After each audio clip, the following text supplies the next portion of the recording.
ഓശാന ഞായർ വളരെയേറെ സന്തോഷം പകരുന്ന ഒരനുഭവമായിട്ടാണ് തോന്നിയിട്ടുള്ളത്. കുരുത്തോലകൾ കയ്യിൽ പിടിക്കുക, കുട്ടികളായിരിക്കുമ്പോൾ ചിലർ വളരെയേറെ കൂടുതൽ വാങ്ങിക്കാനായിട്ടൊക്കെ ശ്രമിക്കുന്നതൊക്കെ ഞാൻ കണ്ടിട്ടുണ്ട്. അപ്പോൾ അങ്ങനെ 12 മൂപ്പന്മാരായിട്ടുള്ള ആളുകളെയാണ് ഞങ്ങളുടെ ഇടവകയിൽ തിരഞ്ഞെടുത്തിരുന്നത്, പ്രായം ചെന്നവർ. അതുപോലെ തന്നെ ദുഃഖവെള്ളിയാഴ്ചയിലെ കയ്പുനീര് കുടിക്കുന്ന കാര്യമൊക്കെ ചില കുട്ടികൾ തമാശന് വേണ്ടി ആയിരിക്കാം ഒരു പക്ഷേ 2, 3, 4 പ്രാവശ്യമൊക്കെ കയ്പുനീര് കുടിച്ചിട്ടുണ്ട്. ഒരു പ്രാവശ്യം ഒരാൾ കയ്പുനീര് കുടിച്ച് അത് ഒരു ഗ്ലാസോളം കുടിച്ചതിൻ്റെ പേരിൽ അവനെ ആശുപത്രി കൊണ്ടുപോയിട്ട് വന്നതൊക്കെ ഞങ്ങൾ ഓർക്കുന്നു. അത് ഉയിർപ്പ് തിരുനാളിൻ്റെ ആഘോഷം കഴിഞ്ഞിട്ട് വെളുപ്പിനെ നടന്നു വരികയാണ്. അങ്ങനെ നടന്നു വരുന്ന സമയത്തൊരു മലയുടെ മുകളിൽ പാറപ്പുറത്തൊരു വീടിരിക്കുന്നത് എനിക്കത് അത്ഭുതം തോന്നിയിട്ട് ആ വീട്ടിലേക്ക് പോകാനായിട്ട് ഇവർ പാറയിൽ ഇങ്ങനെ കൊത്തുകൾ ഇട്ടിട്ടുണ്ട്, പടികൾ. ഞാൻ ആ പടികൾ കയറി ആ പാറയുടെ മുകളിൽ ചെന്നു. എനിക്കറിയാം, ടീമായിട്ട് ചെന്ന് ഇൻ്റർവ്യൂ ഉണ്ടാക്കുന്ന നമ്മുടെ അവിടുത്തെ കുടുംബങ്ങളെ പഠിപ്പിച്ചു. അപ്പോൾ അവരൊക്കെ നമ്മുടെ പഴയ കുടുംബങ്ങളിലേതുപോലെ തന്നെ ഈ ആചരണങ്ങളൊക്കെ നടത്തുന്നു. വിസ്തവാര കർമ്മങ്ങൾ നടത്താൻ തന്നെ എൻ്റെ അവസാന വർഷങ്ങളിൽ വളരെയേറെ ബുദ്ധിമുട്ട് ഉണ്ടായി. എതിർപ്പുകളും പ്രയാസങ്ങളുമൊക്കെ അവയൊക്കെ എത്രമാത്രം അസ്ഥാനത്തുള്ളവയാണെന്ന് ഞാൻ പറയേണ്ടതില്ല. ധ്യാനത്യാഗത്തിന് ശേഷമുള്ള എൻ്റെ ജീവിതം എന്നെ സംബന്ധിച്ചിടത്തോളം അങ്ങനെ വലിയ ഒരു ദൃഢാനുഭവമോ ദുഃഖമാനുഭവമായിട്ട് ഞാൻ കാണുന്നില്ല. കാരണം വിരമിച്ചത് സ്വയം ചിന്തിച്ചും എന്നാൽ അതേസമയം ദൈവഹിതമായിരിക്കുമെന്ന് മനസ്സിലാക്കിക്കൊണ്ടും സഭയുടെ നന്മയ്ക്ക് അത് ഉപകരിക്കുമെന്ന് കരുതിക്കൊണ്ടുമൊക്കെയാണ്. അപ്പോൾ അങ്ങനെയൊന്നും എല്ലാ കാര്യങ്ങൾ നടക്കുന്നതെന്ന് ഇപ്പോൾ മനസ്സിലാകുമ്പോഴുള്ള ഒരു സ്വാഭാവിക ദുഃഖമുണ്ട്. പക്ഷേ എൻ്റെ മനസ്സിൽ ഇപ്പോഴുമുണ്ട്, ദൈവം സഭയെ നയിക്കുന്നു. ഇപ്പോഴുള്ള അധികാരികളിലൂടെ തീർച്ചയായിട്ടും കർത്താവ് സഭയെ പുതിയ മേച്ചിൽപ്പുറങ്ങളിലേക്ക് ആനയിക്കും എന്നുള്ള ആ പ്രത്യാശ എനിക്ക് ഒരിക്കലും നഷ്ടപ്പെടുകയില്ല. വലിയ ആഴ്ച എന്ന് പറയുമ്പോഴേക്ക് അതിനു മുമ്പ് നടന്ന വലിയ നോയമ്പാണ് എൻ്റെ മനസ്സിലൊരു വലിയ ഓർമ്മയായിട്ട് നിൽക്കുന്നത്. വലിയ നോയമ്പ് വളരെ കർശനമായിട്ട് പാലിക്കുന്ന ഒരു സമൂഹമാണല്ലോ സുറ മലബാർ സഭാ സമൂഹം.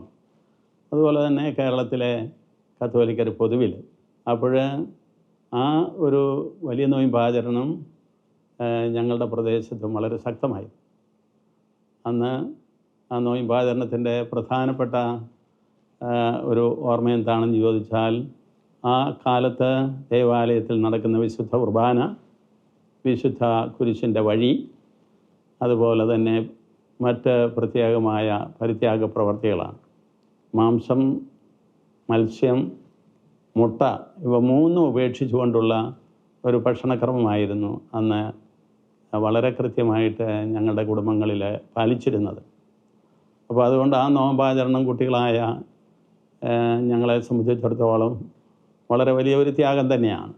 ഇപ്പോഴെനിക്ക് തോന്നുന്നത് നമ്മുടെ സഭയിലാണെങ്കിലും എല്ലാ സഭകളിലും അതിനൊരു ലാഘവത്വം വന്നിട്ടുണ്ട്. ഇറച്ചി മാത്രം ഉപേക്ഷിക്കുന്നവരുണ്ട്, ഇറച്ചിയും മത്സ്യവും ഉപേക്ഷിക്കുന്നവരുണ്ട്, അതുപോലെ തന്നെ മുട്ടയും ഉപേക്ഷിക്കുന്നവർ വളരെ കുറവാണ്. അപ്പോഴിങ്ങനെയുള്ള ലാഘവത്വം വന്നതിനെക്കുറിച്ചുള്ള ഒരു എതിർപ്പല്ല ഞാൻ പറയുന്നത്. ഏതായാലും അന്നത്തെ കാലത്ത് അതികർശനമായ ഒരു നോയമ്പാചരണം ഉണ്ടായിരുന്നു. അത് മനസ്സിൽ പതിഞ്ഞിട്ടുണ്ട്.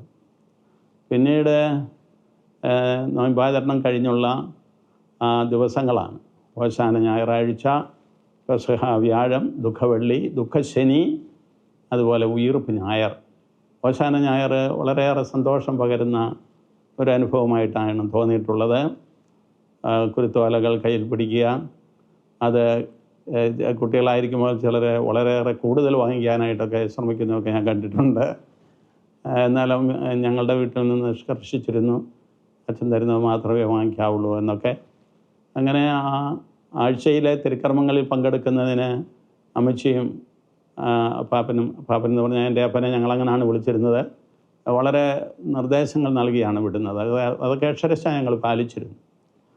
പിന്നീട് ഓശാനയിലെ പ്രദക്ഷിണം ഒക്കെ മനസ്സിൽ പതിഞ്ഞ കാര്യങ്ങളാണ്.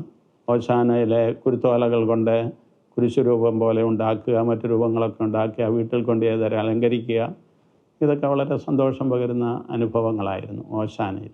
അന്നത്തെ രീതി ഞങ്ങളുടെ ഇടവകയിൽ കുരുത്തോല ദേവാലയത്തിൽ വെച്ച് തന്നെ വെഞ്ചരിക്കും. പിന്നീട് കുരുത്തോലയുമായിട്ട് ദേവാലയം ചുറ്റിയൊരു പ്രദക്ഷിണം കഴിഞ്ഞ് ദേവാലയത്തിൽ പ്രവേശിക്കുന്ന പതിവായിരുന്നു. ഇപ്പോഴും അങ്ങനെ ചെയ്യുന്ന ചില ദേവാലയങ്ങൾ ഉണ്ട് എന്ന് ഞാൻ മനസ്സിലാക്കുന്നു. പിന്നീട് പെസഹ വ്യാഴമാണ് അതിനേക്കാൾ ഉപരിയായിട്ട് ഹൃദയത്തിൽ പതിഞ്ഞ ഒരു സംഭവം. അതായത് വിശുദ്ധ കുർബാനയുടെ സ്ഥാപനം അന്നാണല്ലോ. അതുപോലെ തന്നെ പൗരോഹിത്യത്തിൻ്റെ സ്ഥാപനവും ഈശോ നിർവഹിക്കുന്നത് പെസഹ വ്യാഴാഴ്ചയാണ്. അപ്പോൾ ആ പെസഹ വ്യാഴാഴ്ചയിൽ കുഞ്ഞുങ്ങളെന്നുള്ള നിലയിൽ എൻ്റെ മനസ്സിൽ പതിഞ്ഞത് കാലുകഴുകൽ ശുശ്രൂഷയും അതിനുശേഷം അവർക്ക് അപ്പം കൊടുക്കുന്ന ആ കർമ്മവുമൊക്കെയാണ്. അപ്പോൾ അങ്ങനെ 12 മൂപ്പന്മാരായിട്ടുള്ള ആളുകളെയാണ് ഞങ്ങളുടെ ഇടവകയിൽ തിരഞ്ഞെടുത്തിരുന്നത്, പ്രായം ചെന്നവർ. അപ്പോൾ അതിൻ്റെയൊക്കെ പ്രാധാന്യം അവരെ ശിഷ്യന്മാരുടെ സ്ഥാനത്ത് കാണുക, അങ്ങനെയൊക്കെയുള്ള ഒരു ദർശനം മനസ്സിൽ ഉരുത്തിരിയുമായിരുന്നു ആ പെസഹ വ്യാഴാഴ്ച. പള്ളിയിലെ തിരുക്കർമ്മങ്ങളെല്ലാം കഴിഞ്ഞ് അത് ആദ്യമൊക്കെ രാവിലെ ആയിരുന്നു, ഇപ്പോൾ ഉച്ചകഴിഞ്ഞാണല്ലോ. അപ്പോഴങ്ങനെ അത് കഴിഞ്ഞിട്ട് വീട്ടിൽ വന്നു കഴിഞ്ഞാൽ അപ്പൻ ഇണ്ടറിയപ്പം എന്നാണ് പറയുന്നത്. അത് അമ്മച്ചി ഒരു പ്രത്യേക രീതിയിൽ തയ്യാറാക്കും. ആ ഇണ്ടറിയപ്പൻ അപ്പം മുറിച്ചിട്ട് ഞങ്ങൾക്ക് മക്കൾക്കെല്ലാവർക്കും മൂപ്പ് മുറയ്ക്ക് തരുമായിരുന്നു. ആദ്യം അമ്മച്ചിക്ക് കൊടുക്കും, പിന്നെ മൂപ്പ് മുറയ്ക്ക്. എൻ്റെ തീരെ ചെറുപ്പകാലത്ത് വല്യമ്മച്ചി ഉണ്ടായിരുന്നു. അപ്പം വല്യമ്മച്ചിക്ക് വളരെ ആദരവോടെ കൊണ്ട് കൊടുക്കുമായിരുന്നു. അമ്മച്ചി കട്ടിലിലാണ് കടന്നിരുന്നു. അപ്പോഴിങ്ങനെയുള്ള ആ ആചരണം, ഇണ്ടറിയപ്പത്തിൻ്റെ ആചരണം വീടുകളിലേ അന്നുണ്ടായിരുന്നുള്ളൂ. പിന്നീട് അത് പള്ളികളിൽ വന്നു, അതിൻ്റെ ആ വീടുകളിലെ പ്രാധാന്യം കുറഞ്ഞിരുന്നു. ഇപ്പോഴത് തിരിച്ചു പിടിക്കുന്നുണ്ടെന്ന് എനിക്ക് തോന്നുന്നു. വീടുകളിൽ തന്നെ വേണം ഈ ആചരണം നടത്താനെന്ന് പറയുന്നതായിട്ട് ഞാൻ കേട്ടു. എനിക്കൊന്ന് മേജർ ആർച്ച് ബിഷപ്പ് ഈയിടെ അതേക്കുറിച്ചുള്ള നിർദ്ദേശം നൽകിയെന്ന് തോന്നുന്നു. പിന്നീട് ഞാൻ ഈ എറണാകുളം പ്രദേശത്ത് വന്നപ്പോൾ ഞാൻ അറിഞ്ഞു ഇടവകകളിലും അപ്പം മുറിക്കുന്ന ശുശ്രൂഷ ഉണ്ടായിരുന്നു. അതുപോലെ തന്നെ ഇടവകകളിലും കാല് കഴുകുന്ന ശുശ്രൂഷ, ദേവാലയത്തിലെ കാലുകഴുകൽ ശുശ്രൂഷ കഴിഞ്ഞിട്ട് പരസ്പരം കാലുകൾ കഴുകുന്ന ശുശ്രൂഷ ഇടവകയിലെ ഗ്രൂപ്പായിട്ട് തിരിഞ്ഞ് ആളുകൾ ചെയ്യുന്നതായിട്ടുണ്ടായിരുന്നു എന്ന് കേട്ടു. അതും കഴിഞ്ഞാണല്ലോ ജയിലുകളിൽ പോകുന്ന രീതിയൊക്കെ വന്നത്. രാത്രിയിൽ ആരാധന നടത്തുന്ന ഒരു പതിവ് ഞങ്ങളുടെ ദേവാലയങ്ങളിൽ ഉണ്ടായിരുന്നു. അതായത് പെസഹ വ്യാഴാഴ്ച കഴിഞ്ഞ് കർത്താവിൻ്റെ തിരുശരീരം, തിരുരക്തവും അതിൻ്റെ പള്ളിയുടെ അകത്തുള്ള ഒരു സൈഡ് അൾത്താരയിൽ കൊണ്ടുവച്ചിട്ട് രാത്രി മുഴുവൻ ആരാധിക്കുക. ദുഃഖവെള്ളിയെ സംബന്ധിച്ചിടത്തോളം വളരെയേറെ മനസ്സിൽ പതിഞ്ഞ ഓർമ്മകളുണ്ട്. ഉദാഹരണത്തിന് ദുഃഖവെള്ളിയിലെ തിരുശീല മാറുമ്പോൾ ഉള്ള ഈശോയുടെ ക്രൂശിത രൂപം പ്രത്യക്ഷപ്പെടുന്ന അനുഭവം. ഞങ്ങളുടെ ദേവാലയം, ഇടവക ദേവാലയത്തിൽ 2ാം വത്തിക്കാൻ കൗൺസിലിന് മുമ്പ് തന്നെ മദ്ബഹാവിധി ഉണ്ടായിരുന്നു. അത് കഴിഞ്ഞ് കുറച്ച് നാളത്തേക്ക് അതില്ലാതെ പോയി. പക്ഷേ അത് കഴിഞ്ഞ് വീണ്ടും അത് പുനഃസ്ഥാപിച്ചു.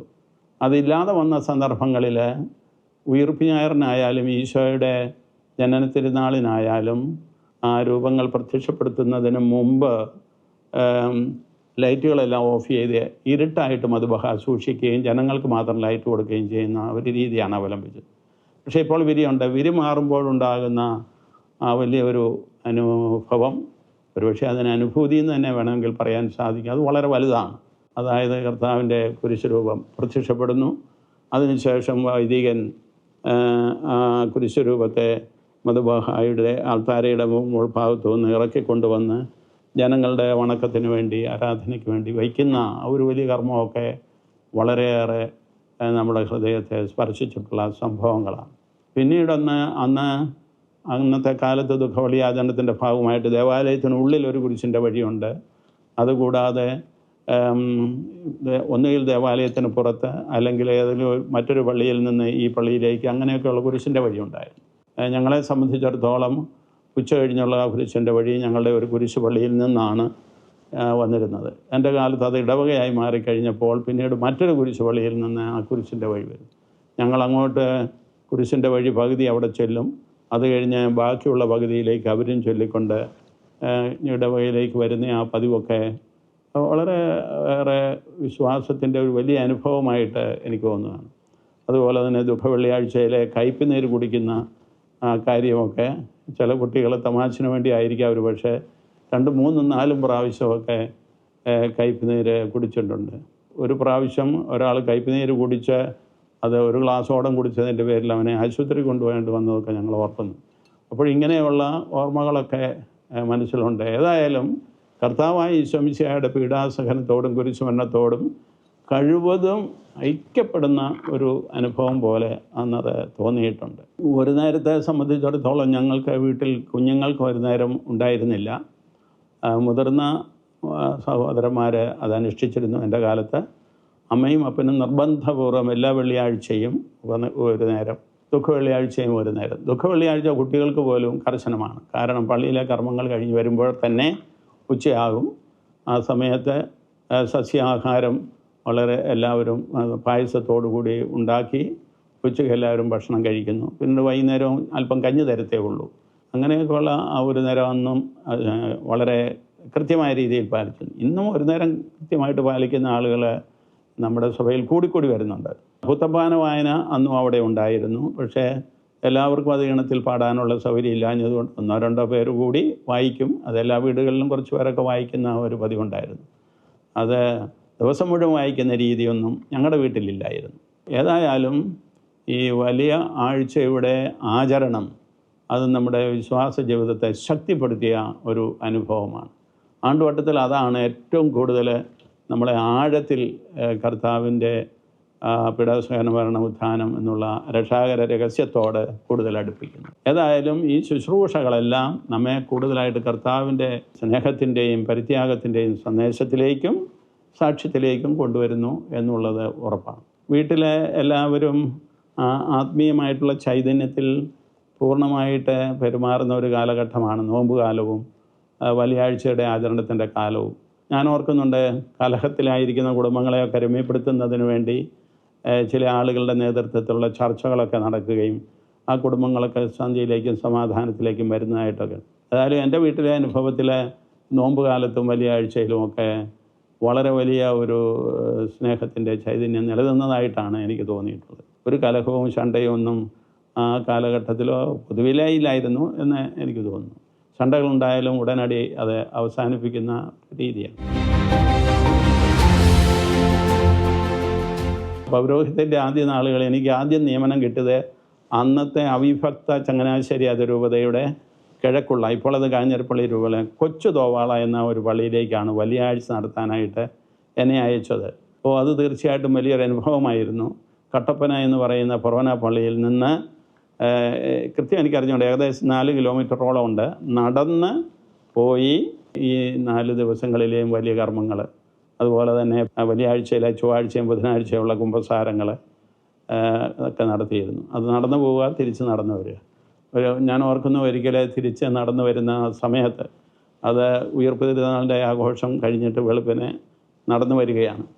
അങ്ങനെ നടന്നു വരുന്ന സമയത്തൊരു മലയുടെ മുകളിൽ പാറപ്പുറത്തൊരു വീടിരിക്കുന്നത് കണ്ടു. എനിക്കത് അത്ഭുതം തോന്നിയിട്ട് ആ വീട്ടിലേക്ക് പോകാനായിട്ട് ഇവർ പാറയിൽ ഇങ്ങനെ കൊത്തുകൾ ഇട്ടിട്ടുണ്ട്, പടികൾ. ഞാൻ ആ പടികൾ കയറി ആ പാറയുടെ മുകളിൽ ചെന്നു. അവിടെ ചെന്ന് കഴിഞ്ഞപ്പോൾ ഒരു അപ്പാപ്പനും അമ്മാമ്മയുണ്ട്. ഈ അപ്പാപ്പനും അമ്മാമ്മയും പിന്നെ ഉയിർപ്പ് തിരുനാളിൻ്റെ ഭക്ഷണം കഴിക്കുകയാണ്. എന്താണെന്ന് ചോദിച്ചാൽ കപ്പ പുഴുക്കും പോത്തിറച്ചി, ഇതാണ് ഇവർ കഴിച്ചുകൊണ്ടിരിക്കുന്നത്. ഞാനങ്ങോട്ട് ചെന്ന ഉടനെ എനിക്ക് വാസ്തവത്തിൽ നല്ല വിശപ്പും ഒക്കെ ഉണ്ടായിരുന്നു. തന്നെയുമല്ല 4 കിലോമീറ്റർ നടന്നു വേണമല്ലോ കട്ടപ്പന ചെന്നിട്ട് ബ്രേക്ക്ഫാസ്റ്റ് കഴിക്കാൻ. അപ്പോഴങ്ങനെ ഞാൻ പോകുന്ന സമയത്ത് ചെന്ന് കയറിയ ഉടനെ എൻ്റെ രീതി അനുസരിച്ച് എന്നാ പാപ്പ അമ്മച്ചി എന്നാ കഴിക്കുന്നത് എന്നെ പറഞ്ഞ് അവർ സ്വല്പം ജാള്യതയോടുകൂടിയാണ് പറഞ്ഞത് കപ്പപ്പുഴുക്കും പോത്തിറച്ചിയാണെന്ന് പറഞ്ഞു. അച്ഛന് വേണോ എന്ന് ചോദിച്ചു. ഞാൻ പറഞ്ഞു തീർച്ചയായിട്ടും എന്ന് പറഞ്ഞ് ഞാൻ അവിടെ ഇരുന്ന്, ഞാൻ ഒറ്റയ്ക്കായിരുന്നു, ആരും എൻ്റെ കൂടെ ഉണ്ടായിരുന്നില്ല. ഞാനത് കഴിച്ച് ഓർക്കുന്നുണ്ട്. അത് കഴിഞ്ഞ് ഞാൻ അന്വേഷിച്ചപ്പോഴാണ്, അവരോട് സംസാരിച്ചപ്പോഴാണ് ഞാൻ മനസ്സിലാക്കിയത് അവരുടെ ഒരു മകൻ കാഞ്ഞിരപ്പള്ളി രൂപതയിലെ വൈദികനാണ്. പിന്നീട് ഞാൻ തിരിച്ച് നാട്ടിൽ ചങ്ങനാശ്ശേരിയിൽ വന്ന ശേഷം അച്ഛനെ വിളിച്ചത് അറിയിച്ചു. ഞങ്ങൾ ഇടയ്ക്കിടയ്ക്ക് അത് അനുസ്മരിക്കാറുണ്ട്. ഇപ്പോഴും ആ അച്ഛൻ ജീവിച്ചിരിപ്പുണ്ട്. ഏതായാലും അതൊരു വലിയ അനുഭവം. അച്ഛൻ്റെ പേര് ഞാൻ പറയുന്നില്ല ഇതുവരെയും. അത് ഞങ്ങൾ ആ സൗഹൃദം എപ്പോഴും പുതുക്കാറുണ്ട്. ഇപ്പോഴച്ഛൻ ആ മലമുകളിൽ നിന്ന് കുറച്ചുകൂടെ താഴെ വന്ന് ഉള്ള ഒരു വീട്ടിലാണ് മാതാപിതാക്കന്മാർ മരിച്ചു പോയി ബാക്കിയുള്ളവർ താമസിക്കുന്നത്. ഏതായാലും അതൊരു വലിയ അനുഭവമായിരുന്നു. അപ്പോൾ ആ കൊച്ചു തോവാള പള്ളി ഇപ്പോൾ അതൊരു വലിയ ഇടവകയാണ്, വലിയ ദേവാലയമൊക്കെയാണ്. അന്ന് അവിടെയുള്ള ആളുകൾ വളരെയേറെ ബുദ്ധിമുട്ടുകളിലെയും ഇവിടെയൊക്കെ കടന്നു പോകുന്ന കുടിയേറ്റ കാലമായിരുന്നു. അപ്പോൾ ഇതൊക്കെ ഓർക്കുമ്പോഴത്തേക്ക് നമ്മുടെ ജനം എത്രമാത്രം സഹനങ്ങളിലൂടെ ദുഃഖങ്ങളിലൂടെയൊക്കെ കടന്നു പോയാലും വിശ്വാസം കാത്തു സൂക്ഷിക്കുന്നതിൽ ഒന്നാം സ്ഥാനത്താണ്. ദേവാലയം വയ്ക്കുക, കുടുംബ പ്രാർത്ഥന നടത്തുക, അതുപോലെ തന്നെ നോയമ്പാചരണങ്ങൾ നടത്തുക, പ്രാർത്ഥിക്കുക. ഇതൊക്കെ നമ്മുടെ ജനത്തെ സംബന്ധിച്ചിടത്തോളം ജീവശ്വാസം പോലെ പ്രധാനപ്പെട്ടതാണ്. അത് നമ്മളെ ശക്തിപ്പെടുത്തുന്ന ഒരനുഭവമാണ്. നമ്മുടെ ദൈവവിളികളുടെയും സമർപ്പിത ജീവിതങ്ങളുടെയും ഒക്കെ അടിസ്ഥാനമായി നിൽക്കുന്നത് നമ്മുടെ കുടുംബങ്ങളിലെ ഈ വിശ്വാസ ദർശനമാണ്. അതിനെക്കുറിച്ച് നമ്മൾ ദൈവത്തിന് എപ്പോഴും നന്ദി പറയണം. ഞാൻ തക്കല രൂപതയിൽ ചെന്നപ്പോഴേക്കും അവിടെ ഈ കാര്യങ്ങളെല്ലാം കുറേശ്ശെയായിട്ട് എനിക്ക് മുമ്പേ ഉണ്ടായിരുന്ന മിഷണറിമാരായ വൈദികരും സമർപ്പിതരും സിസ്റ്റേഴ്സുമൊക്കെ അത് നടത്തിയിരുന്നു. ഉദാഹരണത്തിന് കുരിശിൻ്റെ വഴി, ഇണ്ടറിയപ്പം, മറ്റു രീതിയിലുള്ള ആചരണങ്ങളൊക്കെ അവിടെ കുറേശ്ശെയായിട്ട് കൊണ്ടുവന്നിരുന്നു. എന്നാൽ അതങ്ങോട്ട് ആഴപ്പെട്ടിരുന്നില്ല, എല്ലാ കുടുംബങ്ങളിലേക്കും പോയിരുന്നില്ല. ഒരു ചെറു വിഭാഗമാണ് അതിലെല്ലാം തീക്ഷ്ണത കാണിച്ചിരുന്നത്. അപ്പോൾ ഞാനവിടെ ചെന്നപ്പോഴേക്കും ഞാൻ ഉടനടി ചിന്തിച്ചത്, ഈ ചെറു വിഭാഗത്തിൻ്റെ വിശ്വാസം മാമോദിസ സ്വീകരിച്ച സഭയിലേക്ക് വന്നിട്ടുള്ള എല്ലാവരിലേക്കും അവർ വഴി പിന്നീട് ഇനി ആകാനുള്ളവരിലേക്കുമൊക്കെ വ്യാപിക്കണമല്ലോ എന്നുള്ളൊരു ചിന്തയാണ് എൻ്റെ മനസ്സിൽ വന്നത്. അതിനനുസരിച്ച് ഞാൻ ഭവന സന്ദർശനം നടത്തിയിട്ടുണ്ട്. എല്ലാ വീടുകളിലും പോയിരുന്ന കാര്യമൊക്കെ ഇതിനകം തന്നെ പലപ്പോഴും എല്ലാവരും മനസ്സിലാക്കിയിട്ടുള്ളതാണ്. ആ സന്ദർഭങ്ങളിലും അതുപോലെ തന്നെ ഞാൻ സിസ്റ്റേഴ്സിനെയൊക്കെ പ്രത്യേകമായിട്ട് ഇങ്ങനെയുള്ള ആചരണങ്ങൾ എങ്ങനെ നമ്മുടെ ജനങ്ങളെ പഠിപ്പിക്കണമെന്നൊക്കെയുള്ള രീതിയിൽ അവരെ അയക്കുകയും വീടുകളിൽ ചെന്ന് അത് കാണിച്ചു കൊടുക്കുകയും ചെയ്തു. എനിക്കറിയാം, ടീമായിട്ട് ചെന്ന് ഇൻ്റർവ്യൂ ഉണ്ടാക്കുന്ന നമ്മുടെ അവിടുത്തെ കുടുംബങ്ങളെ പഠിപ്പിച്ചു. ഇപ്പോൾ അവരൊക്കെ നമ്മുടെ പഴയ കുടുംബങ്ങളിലേതുപോലെ തന്നെ ഈ ആചരണങ്ങളൊക്കെ നടത്തുന്നുണ്ട്. അവരും മലയൊക്കെ കണ്ടുപിടിച്ച് കുരിശിൻ്റെ വഴി ശിലാപാത നടത്തുന്നുണ്ട്. അപ്പോൾ ഇതെല്ലാം അവിടെ ഇങ്ങനെ പ്രാവർത്തികമായി വരികയും കൂടുതൽ മിഷൻ പ്രദേശങ്ങളിലേക്ക് അവർ പോവുകയൊക്കെ ചെയ്യുന്നത് ഇതുപോലുള്ള ഒരു വിശ്വാസത്തിൻ്റെ ഇതാണ്. അവിടുത്തെ ജനങ്ങളാണെങ്കിലും പ്രേക്ഷിതരായ വൈദികരോട്, അവർ കേരളത്തിൽ നിന്നുള്ളവരോ അവിടെ നിന്നുള്ളവരോ എന്നുള്ള വ്യത്യാസം കൂടാതെ വളരെ ഏറെ ബഹുമാനത്തോടും അടുപ്പത്തോടും ആണ് പെരുമാറുന്നത്. ഇപ്പോഴാണെങ്കിലും ഞാനിവിടെ വന്നിട്ടിപ്പോൾ 14 വർഷം ആകുന്നു. എന്നിട്ടും അവർ എന്നോടുള്ള ആ ബന്ധവും സ്നേഹവും തുടരുന്നുണ്ട്. ഞാൻ ബിഷപ്പായതുകൊണ്ട് മാത്രമല്ല, അതവരുടെ രീതിയാണ്. അതുപോലെ തന്നെ അവിടെ പ്രവർത്തിച്ചിരുന്ന വൈദികരോടും സിസ്റ്റേഴ്സിനോടുമൊക്കെ അവരിപ്പോഴും ബന്ധം പുലർത്തുന്നു. അവർ ഈ നാട്ടിൽ വന്നതിന് ശേഷം മരിച്ചാൽ അവിടെ ശുശ്രൂഷ ചെയ്തിട്ടുള്ള ആളാണെങ്കിൽ അവിടുന്ന് വലിയൊരു വാഹനത്തിൽ ഒരു ഗ്രൂപ്പ് ആളുകൾ വന്ന് സന്ദർശിക്കുകയും മൃതദേഹ സംസ്കാരത്തിൽ സംബന്ധിക്കുകയൊക്കെ ചെയ്യുന്നുണ്ട്. അവർക്കതൊരു അവരുടെ വിശ്വാസ ജീവിതത്തിൻ്റെ ഭാഗമാണ്. ഒരു നന്ദി പ്രകാശനം ഒക്കെ ആയിട്ടാണ് അവരത് ചെയ്യുന്നത്. തീർച്ചയായിട്ടും വളരെയേറെ പ്രശംസിക്കപ്പെടേണ്ട ഒരു ജനവിഭാഗമാണ് തക്കല രൂപതയിലെ സീറോ മലബാർ വിശ്വാസികളുടെ സമൂഹം. അവർ നമ്മുടെ ദേവാലയങ്ങളിലേക്ക് വരുന്നുണ്ട്. നമ്മുടെ മാർത്തോമാ ശ്ലീഹ സ്ഥാപിച്ച ദേവാലയങ്ങളിലേക്കുള്ള ഭക്തി ആചരണത്തോടു കൂടിയുള്ള യാത്രകൾ ഒക്കെ സംഘടിപ്പിക്കുന്നുണ്ട്. ഞാനിപ്പോൾ ഈ വർഷം തന്നെ പലരും വന്നുപോയി എന്നെയും കാണാറുണ്ട്. അതൊക്കെ ഒരു വിശ്വാസത്തിൻ്റെ ഭാഗമായിട്ട് തീർന്നിരിക്കുകയാണ്. തക്കല രൂപതയിലെ വിശ്വവാരം എല്ലാ പള്ളികളിലും തന്നെ എക്സെപ്റ്റ് 1 or 2 ദേവാലയങ്ങളിൽ തമിഴ് ഭാഷയിലാണ് നിർവഹിക്കുന്നത്. തമിഴ് ഭാഷയിലാണ് ഗാനങ്ങൾ ആലപിക്കുന്നത്. അതുകൊണ്ട് ജനങ്ങളെ വളരെയേറെ സ്പർശിക്കുന്ന ഒരു ആരാധനക്രമമാണ് നമ്മളുടേത്. അവരെ സംബന്ധിച്ചിടത്തോളം അവർക്കത് വളരെയേറെ വലിയൊരു അനുഭവമായിട്ട് അവർക്ക് തോന്നുന്നുണ്ട്. ഒരിക്കലും ഒരു പറ്റം മലയാളികൾ അവിടെ വന്നു. ഞാൻ തമിഴിലെ വിശുദ്ധ ഖുർആനെ അർപ്പിച്ചുകൊണ്ടിരുന്ന സമയത്ത് പകുതി സമയത്ത് അവർ വന്നു. പകുതി സമയത്ത് അവരതിൽ സംബന്ധിച്ചതിന് ശേഷം എന്നോട് പറഞ്ഞു, പിതാവേ, നമ്മുടെ കുർബാന തമിഴ് ഭാഷയിലാണല്ലോ വളരെ നല്ലത് എന്ന്. അപ്പോൾ അതുപോലെ അവർ ആ ഭാഷയ്ക്ക് അതിൻ്റേതായ ഒരു സാരല്യമുണ്ട്, ഒരു ലാളിത്യം. ആ ലാളിത്യം അവർ നന്നായിട്ട് ഉപയോഗിക്കുന്നുണ്ട് പ്രാർത്ഥനകളിലും ഗാനങ്ങളിലും. അതുകൊണ്ട് വലിയ ആഴ്ചയിലെ കർമ്മങ്ങളൊക്കെ അവരെ സംബന്ധിച്ചും നമുക്ക് അനുഭവമായി തീരുന്ന പോലെ അവർക്കും അനുഭവമാവുന്നതാണ്. ഈ കാലഘട്ടത്തിൽ നിങ്ങൾക്കെല്ലാവർക്കും അറിയാവുന്നതുപോലെ ബുദ്ധിമുട്ടുകൾ പലതുണ്ടായിരുന്നു. വിശ്വവാര കർമ്മങ്ങൾ നടത്താൻ തന്നെ എൻ്റെ അവസാന വർഷങ്ങളിൽ വളരെയേറെ ബുദ്ധിമുട്ട് ഉണ്ടായി. എതിർപ്പുകളും പ്രയാസങ്ങളുമൊക്കെ അവയൊക്കെ എത്രമാത്രം അസ്ഥാനത്തുള്ളവയാണെന്ന് ഞാൻ പറയേണ്ടതില്ല. എല്ലാവരുമൊക്കെ മനസ്സിലാക്കി വരികയാണ്. പക്ഷേ എന്ന് വരികയിലും ഉണ്ടായിരുന്നു. അപ്പോഴും ഞാൻ ഈ തിരുക്കർമ്മങ്ങൾ അനുഷ്ഠിക്കാൻ ശ്രദ്ധിച്ചിരുന്നു. അത് അനുഷ്ഠിക്കണമെന്ന് പറയുകയും ചെയ്തിരുന്നു. പലപ്പോഴും ഞാൻ ചിന്തിച്ചിട്ടുണ്ട്, കർത്താവ് എതിർപ്പുകളെയും ആക്രമണങ്ങളെയും ഒക്കെ അതിജീവിച്ചുകൊണ്ടല്ലേ നമ്മുടെ രക്ഷ സാധിച്ചത്. എന്ന് പറഞ്ഞതുപോലെ തെറ്റിദ്ധാരണകളുടെ അടിസ്ഥാനത്തിൽ എതിർപ്പുകളും പ്രയാസങ്ങളും ഉണ്ടാക്കുന്നവർ അത് വിശുദ്ധ വാരത്തിലും നടത്തിയാൽ പോലും നമ്മൾ ആ രക്ഷാകര രഹസ്യങ്ങൾ നിർവഹിക്കണം. ആ എതിർപ്പുകളെയും പ്രയാസങ്ങളെയും നേരിട്ടുകൊണ്ട്.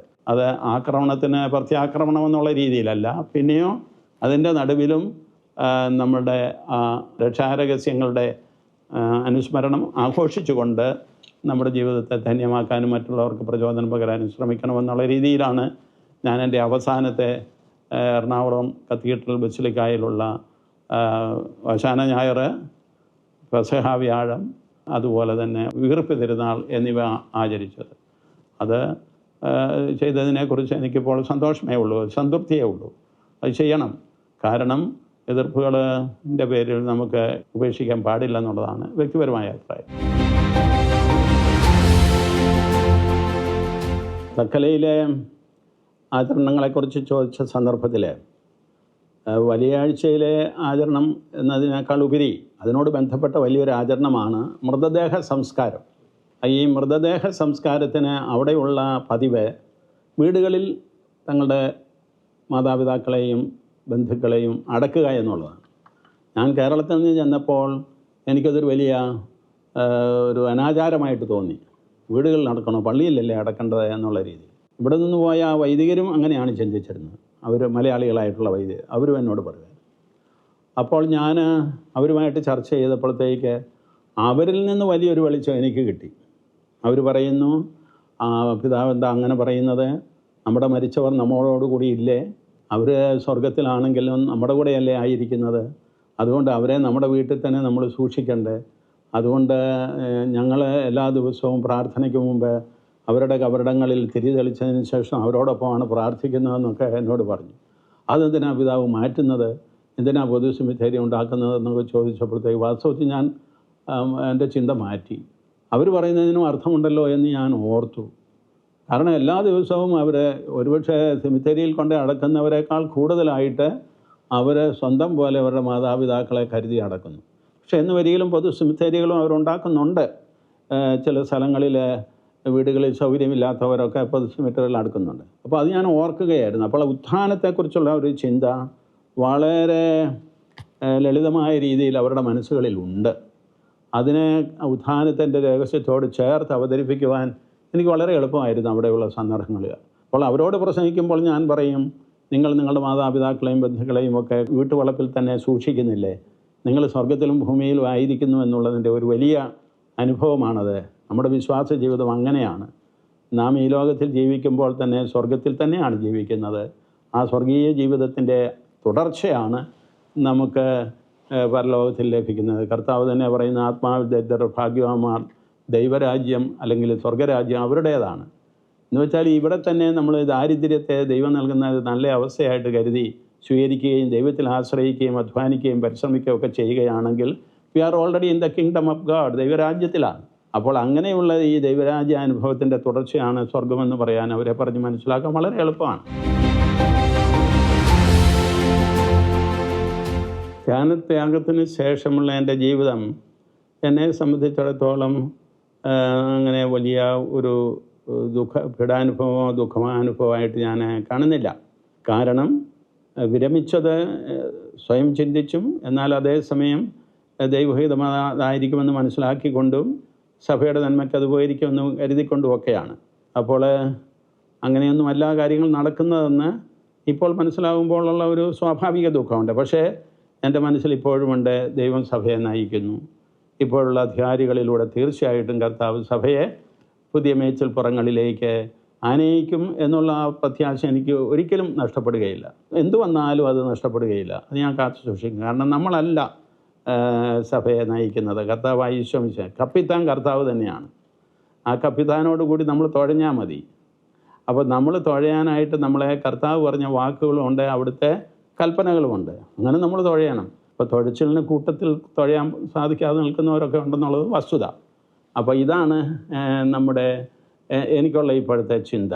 അതുകൊണ്ട് ഞാൻ വ്യക്തിപരമായിട്ടുള്ള ശുശ്രൂഷകൾ ജനങ്ങൾക്ക് വേണ്ടി ഓരോരോ ഇടവകകളിലും സന്യാസ ഭവനങ്ങളിലുമൊക്കെ ആയിട്ട് ഞാൻ നിർവഹിക്കുന്നു. നമ്മുടെ കർത്താവായ ഈശോ മിശിഹായുടെ ജീവിതം ജനനം മുതൽ മരണം വരെയും ദുഃഖാനുഭവമായിരുന്നു. പക്ഷെ ആ ദുഃഖത്തിൻ്റെ നടുവിലുള്ള സന്തോഷമാണ് നമ്മുടെ ഭാഗധേയം. അതാണ് കർത്താവ് വച്ച് നീട്ടുന്നത്. നമ്മളൊന്ന് ആലോചിച്ച് നോക്കിയ കർത്താവായ ഈശോ മിശിഹ ഗർഭസ്ഥനായ നിമിഷം മുതൽ ക്ലേശങ്ങളിലൂടെയല്ലേ കടന്നു വന്നു. ഗർഭസ്ഥനായ ഈശോയെയും വഹിച്ചുകൊണ്ടല്ലേ പരിശുദ്ധ അമ്മ ബെത്ലഹേമിലേക്ക് കണക്കെടുക്കാൻ പോകുന്നത്. ദീർഘയാത്രയൊക്കെ അല്ലേ. അത് കഴിഞ്ഞിട്ട് പിന്നീട് ഈജിപ്തിലേക്ക് ഒളിച്ചോടുമ്പോൾ, പിന്നീട് നസ്രത്തിൽ വന്ന് വളരുമ്പോൾ, വളർന്നു വരുന്ന സന്ദർഭത്തിൽ തീർച്ചയായിട്ടും ഈശോ മാനുഷികമായിട്ട് പരിശുദ്ധ അമ്മയോടും യൗസേപ്പിനോടും ഒക്കെ ചോദിച്ചിട്ടുണ്ടാവും, ഇതെന്താ നമ്മളിങ്ങനെ ഇവിടെ കഴിയുന്നത്? അപ്പോൾ അവൻ പറയാം, മോനെ നിന്നെ കൊണ്ട് ഞങ്ങൾ ഈജിപ്തിൽ പോകും, അതൊക്കെ പറയുമല്ലോ. അപ്പോൾ അതൊക്കെ എന്തിനായിരുന്നു? ഇങ്ങനെ കർത്താവ് ഈശോ മിശിഹ അങ്ങനെയാണ് കടന്നു പോയിക്കൊണ്ടിരുന്നത്. പിന്നീട് കർത്താവ് ഈശോ മിശിഹ ഒരു കാര്യം ചെയ്തു. പരസ്യ ജീവിതത്തിന് വേണ്ടിയിട്ടുള്ള വലിയൊരു ഒരുക്കം അത് വീട്ടിലും കുമറാൻ കമ്മ്യൂണിറ്റിയിലുമായിട്ട് നടത്തിയെന്നാണ് പറയുന്നത്. തിരുവചനങ്ങൾ പഠിക്കുകയും അതിൻ്റെ ശരിയായ വ്യാഖ്യാനം യഹൂദ ജനതയ്ക്ക് പറഞ്ഞു കൊടുത്തുകൊണ്ട് അവരുടെ വിശ്വാസ ആചരണത്തെ പൂർത്തീകരിക്കാൻ വേണ്ടി കർത്താവ് വന്നു. അത് കർത്താവ് പറയുന്നുമുണ്ട്. അപ്പോൾ അങ്ങനെ പൂർത്തീകരിക്കാൻ വരുമ്പോഴത്തേക്ക് എതിർപ്പുകളും പ്രയാസങ്ങളും ഒക്കെ സ്വാഭാവികമാണ്. എന്ന് പറഞ്ഞ പോലെയാണ് നമ്മുടെ സഭയിൽ നമുക്കറിയാവുന്നതുപോലെ വിശുദ്ധ കുർബാനയുടെ അർപ്പണം എത്രയോ രീതികളിലാണ് നടന്നുകൊണ്ടിരുന്നത്. അതിനെ കുറിച്ച് പരിതപിക്കുന്നവരായിരുന്നു സഭ മുഴുവനും. 4 രീതികളുണ്ടായിരുന്നു. നിങ്ങൾക്കെല്ലാം അറിയാവുന്നതുകൊണ്ട് ഞാനത് ആവർത്തിക്കുന്നില്ല. അത് കാരണം നമ്മുടെ സഭയുടേതായ ഒരു സ്വഭാവം വ്യക്തമാകുന്നില്ല. വിശുദ്ധ കുർബാനയുടെ അർപ്പണത്തിലൂടെയാണ് യഥാർത്ഥത്തിൽ ഒരു സഭയുടെ സ്വഭാവം വ്യക്തമാകുന്നത്, സഭാ അംഗങ്ങൾക്കും മറ്റുള്ളവർക്കും. ഇത് സാധിക്കാതെ വന്ന ആ ഹൃദയവേദന പിതാക്കന്മാരും വൈദികരും ജനങ്ങളും എല്ലായിടത്തും അനുഭവിച്ചുകൊണ്ടിരിക്കുകയായിരുന്നു. നമ്മുടെ രൂപതകളിൽ നിന്നൊക്കെ വിവിധ പ്രദേശങ്ങളിലേക്ക് പോകുന്ന ആളുകൾ വിവിധ പാരമ്പര്യങ്ങൾ വെച്ച് മല്ലടിക്കുന്ന സന്ദർഭങ്ങളും ഉണ്ടായിരുന്നു. അപ്പോൾ അത് പറഞ്ഞ് ഏകയോഗമായ ഒരു വിശുദ്ധ കുർബാന അർപ്പണ രീതി ഉണ്ടാകേണ്ടത് നമ്മുടെ ആവശ്യമാണെന്ന് വർഷങ്ങളോളം ചർച്ച ചെയ്താണ് നമ്മൾ ആ ഒരു രീതിയിലേക്ക് വന്നത്. പക്ഷേ എന്നിട്ടും അത് മനസ്സിലാകാത്തവരുടെ മനോഭാവം അവരെ സംബന്ധിച്ചിടത്തോളം ഈ രൂപത എന്നുള്ള ഒരു രീതിയിലുള്ള ചിന്ത മാത്രമാണ്. അതിൽ നിന്ന് അവർ തിരിച്ചു വരും എന്നുള്ളതാണ് എൻ്റെ പ്രതീക്ഷ. കാരണം എന്നും നമ്മൾ ചുരുങ്ങിയ വീക്ഷണത്തിൽ നിൽക്കാൻ സാധിക്കുകയില്ല. നമുക്ക് പുറത്ത് വരേണ്ടി വരും. അങ്ങനെ പുറത്ത് വന്നിട്ട് സഭയെക്കുറിച്ച് പൊതുവായിട്ട് ചിന്തിക്കാനും സഭയിലെ ഹൈറാർക്കിക്കലായിട്ടുള്ള സംവിധാനത്തെ ആദരിക്കാനും ഒക്കെ നമ്മൾ പഠിക്കും. അതുകൊണ്ട് ആരോടും വെറുപ്പും വിദ്വേഷമൊന്നും കാണിക്കാതെ സ്ഥിരമായ ഒരു പരിശ്രമം ചർച്ചകളിലൂടെയും മറ്റും സാധിച്ചെടുക്കാനായിട്ട് നമുക്ക് പരിശ്രമിക്കണം. അതാണ് ഇപ്പോഴത്തെ നമ്മുടെ ലക്ഷ്യം. അതാണ് അധികാരികൾ ചെയ്തുകൊണ്ടിരിക്കുന്നതെന്ന് ഞാൻ കരുതുന്നു. വിശുദ്ധ വാര ആചരണത്തെക്കുറിച്ചാണല്ലോ നമ്മൾ പറഞ്ഞത്. അത് എൻ്റെ ഓർമ്മകളെക്കുറിച്ച് പറഞ്ഞു, തക്കല രൂപതയെക്കുറിച്ച് പറഞ്ഞു, അതുപോലെ തന്നെ ഇപ്പോഴത്തെ അവസ്ഥയെക്കുറിച്ചുമൊക്കെ നമ്മൾ പറഞ്ഞു. ഈ വിശുദ്ധ വാര ആചരണം ഇനിയും തുടരും. അത് ഇങ്ങനെ ആണ്ടുവട്ടത്തിൽ നടക്കുന്ന ഒരു പതിവ് കർമ്മമായിട്ട് നമ്മൾ കടത്തിവിടരുത്. ഓരോ വർഷത്തെയും വിശുദ്ധ വാര ആചരണത്തിന് അതിൻ്റേതായിട്ടുള്ളൊരു പശ്ചാത്തലമുണ്ട്. അപ്പോൾ എന്ന് പറഞ്ഞ പോലെ ഈ വർഷം നമ്മുടെ സഭയുടേതായ പശ്ചാത്തലം, നമ്മുടെ സമൂഹത്തിൻ്റേതായ പശ്ചാത്തലം, സാമ്പത്തികവും രാഷ്ട്രീയവുമായിട്ടുള്ള പശ്ചാത്തലമൊക്കെ ഉണ്ട്. ഇതെല്ലാം മനസ്സിൽ ഉൾക്കൊണ്ടുകൊണ്ട് വേണം നമ്മൾ ഈ വിശുദ്ധ വാര ആചരണം നിർവഹിക്കുവാനായിട്ട്. നമുക്കറിയാം, രാജ്യങ്ങൾ തമ്മിൽ സ്പർദ്ധ, കലഹം, അതുപോലെ തന്നെ സാമ്പത്തികമായിട്ടുള്ള ഞെരുക്കങ്ങൾ നമ്മുടെ ജനങ്ങളെ സ്വാധീനിക്കുന്നു. നമ്മുടെ മക്കൾ ഇവിടെ നിന്ന് വിദേശങ്ങളിൽ പോയി ജോലി കണ്ടെത്താനുള്ള പരിശ്രമങ്ങളിലേക്ക് ആവുന്നു. നമ്മുടെ സഭ ചിതറിക്കപ്പെടുന്നു എന്ന് വേണമെങ്കിൽ നമുക്ക് പറയാൻ പറ്റും. അങ്ങനെയുള്ള ഈ അനുഭവങ്ങളിലൂടെ എല്ലാം നമ്മളുടെ കർത്താവിൻ്റെ ജീവിതത്തെ നമ്മൾ ഉൾക്കൊള്ളണം. നമ്മുടെ കർത്താവ് ഈ കാലഘട്ടത്തിലായിരുന്നെങ്കിൽ എന്ത് നമ്മളോട് പറയുമായിരുന്നു? നമ്മുടെ കർത്താവ് എപ്രകാരം ഈ ക്ലേശങ്ങളൊക്കെ ഏറ്റെടുക്കുമായിരുന്നു? നമ്മുടെ കർത്താവ് എപ്രകാരം പ്രതീക്ഷയോടുകൂടി നമ്മുടെ ജനത്തെ നയിക്കുമായിരുന്നു എന്നുള്ളത് നാം പറയണം. കർത്താവ് പറഞ്ഞല്ലോ ശിഷ്യന്മാരോട്, ഞാൻ പോകുന്നു എന്നതിൽ നിങ്ങൾ ദുഃഖിക്കേണ്ട, ആകുലരാകേണ്ട, ദൈവത്തിൽ വിശ്വസിക്കുവിൻ, എന്നിലും വിശ്വസിക്കുവിൻ, കർത്താവ് പറയുന്നുണ്ട്. അതുപോലെ തന്നെ കർത്താവ് പറയുന്നുണ്ട്, ഞാൻ പോയാൽ വീണ്ടും വന്ന് നിങ്ങളെയും കൂട്ടിക്കൊണ്ടുപോകും. അപ്പോൾ ഇതൊരു പ്രതീക്ഷയുടെ വചനമാണ്. കർത്താവ് നമ്മോടുകൂടി ഉണ്ട്. നമ്മൾ ഈ അനുഭവങ്ങളിലൂടെയെല്ലാം കടന്നു പോകുന്നത് കർത്താവിനോടൊപ്പമാണ്. ആ ഒരു ചിന്ത നമുക്കുണ്ടായിരിക്കണം. നമ്മുടെ കുടുംബജീവിതത്തിലെ അനുഭവങ്ങളെ, സഭാജീവിതത്തിലെ അനുഭവങ്ങളെ, നമ്മുടെ സാമ്പത്തികവും സാമൂഹികവുമായിട്ടുള്ള പശ്ചാത്തലങ്ങളെ, നമ്മുടെ രാജ്യം നേരിടുന്ന പ്രശ്നങ്ങളെ, നമ്മുടെ ഭരണകർത്താക്കളുടേതായിട്ടുള്ള വീഴ്ചകളെ, ഇതെല്ലാം നമ്മൾ ഉൾക്കൊള്ളണം. അന്നത്തെ ഭരണകർത്താക്കൾക്ക് വീഴ്ചയുണ്ടായില്ലേ? ഹെറോദേസിന്, പീലാത്തോസിന്. അവർ രണ്ടും കൂടാണല്ലോ കർത്താവിനെ കുരിശുമരണത്തിലേക്ക് കൊണ്ടുപോയത്. അതുപോലുള്ള ദുഃഖാനുഭവങ്ങൾ നമുക്ക് ഇപ്പോഴും ഉണ്ടായിരിക്കും, നമ്മുടെ വിശ്വാസത്തിൻ്റെതായ എതിരായ ഭീഷണികളൊക്കെ. പക്ഷേ ഇതെല്ലാം ഏറ്റെടുക്കുമ്പോഴും നമുക്ക് ദൈവത്തിൽ വിശ്വാസമുണ്ടാകണം, കർത്താവായ ഈശോ മിശിഹായിലും വിശ്വാസമുണ്ടാകണം.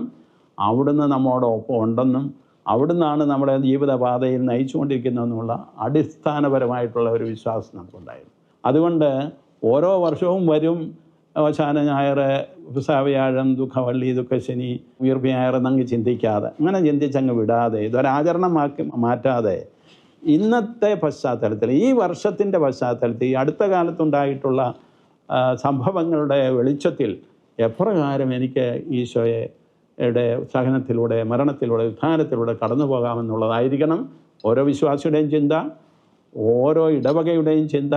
ആ ഇടവകയുടെ പശ്ചാത്തലത്തിൽ കർത്താവിൻ്റെ പീഡാസഹനം, മരണ, ഉത്ഥാനമൊക്കെ ഉൾക്കൊള്ളാനായിട്ട് വികാരിച്ചനും ആ ജനങ്ങൾക്കും സാധിക്കണം. ഈ സഭയുടെ പശ്ചാത്തലത്തിൽ നമുക്കത് സാധിക്കണം. ഭാരതത്തിലെ സഭയുടെ പശ്ചാത്തലത്തിൽ നമുക്കത് സാധിക്കണം.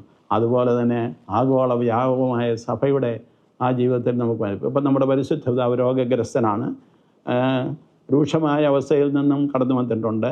അപ്പോൾ അതുപോലെ തന്നെ നമ്മുടെ അധികാരികൾ ഇപ്പോൾ വളരെയേറെ ബുദ്ധിമുട്ടിലാണ് സിറോ മലബാർ സഭയിൽ.